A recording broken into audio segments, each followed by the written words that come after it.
What happened, Sid? Real Madrid just not up for it? I think there's a couple of things. One, of course, is to look at it from Real Madrid's point of view, and I think you're right. Real Madrid not up for it. You look at the calendar, and what are we? 10 days away, 11 days away from the start of the World Cup. I think that plays a part, even if only at a subconscious level. I think the absence of a couple of key players as well.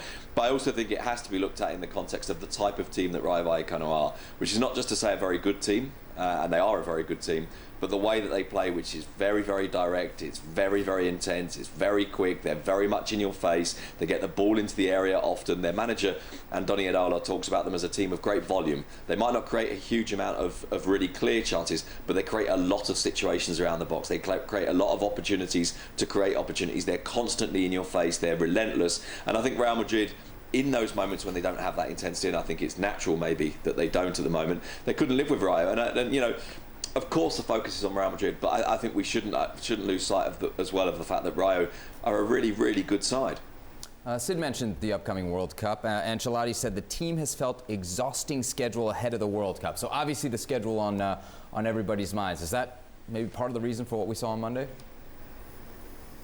I don't know. I mean, everybody's. I mean, it's too easy to blame that, isn't it? I think going back to what Sid said there, sometimes we take away from what other teams do. Mm-hmm. You know, it's not always. I mean, because you can't be this swashbuckling side every time you play, and you know we know that they've been really successful in the last 15 to 18 months without playing at times great. But sometimes you're having bad days and you're not at your best, and other teams contribute to that. Look, every man and a dog's had some sort of complaint about schedules in this World Cup. We know this World Cup should not be happening when it's happening. Right. And the reasons for that we won't get into.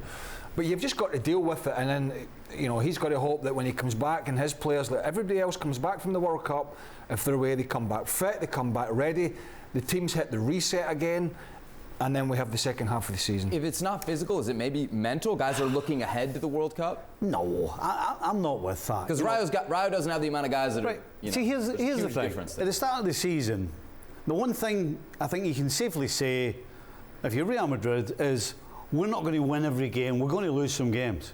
The problem is you don't know when it's going to happen. You just know it's going to happen.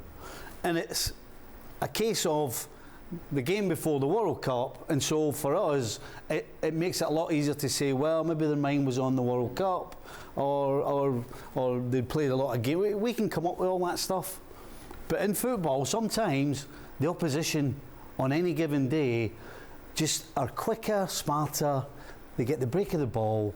Sometimes it happens, and there's not always an excuse. It's a thing that happens in football, and if you're Ancelotti, considering it's the first loss for how long, then I think that's what you put it down to, nothing else.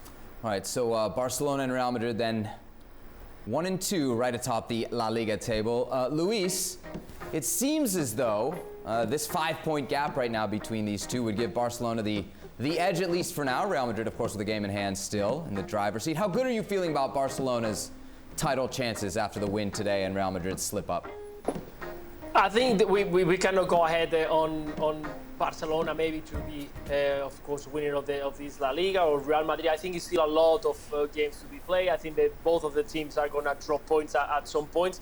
But we knew from the first moment, excuse me, from the beginning of the season, that this Barcelona was built to win trophies. I mean, the amount of money that they spent in the summer, all the levers that they were using to try to bring players of the highest level. We've seen Rafinha, we've seen Lewandowski, we've seen Kessie, we've seen Christensen, so many talented players. It was only because of one thing, that it was to win trophies, to win the Champions League. That is not going to be possible anymore, to win Europa League, and of course to win La Liga. Winning La Liga is probably the aim of this team from the very beginning, to try to get back from Real Madrid after a couple of years. So it's very important that Barcelona have that in their head, and of course until the end of the season that's going to be the main target. So yeah, I think that they are contender probably, and the way that I've seen, because of the squad that they have, winners of La Liga, if they can continue the way that they are playing at the moment. Sid, to Luis's point, no Champions League now for Barcelona. Is it La Liga or bust for Xavi? Well, I mean, it is in terms of Xavi's claim that he's here to win titles, and that's, of course, the one that they really have to win. They would probably anticipate being among the favourites in the Europa League, but the fact they've drawn Manchester United is difficult for them. And Xavi himself said that, which I thought was quite striking, because, you know, it's not normal, I think, for a manager when the draw is made to say, oh, we've been really unlucky again, because it kind of expresses the idea that maybe you don't entirely believe that you're going to go through. So I think obviously La Liga is the priority, but I don't think he's in a position where they're obliged to win it. I think they're obliged to compete for it.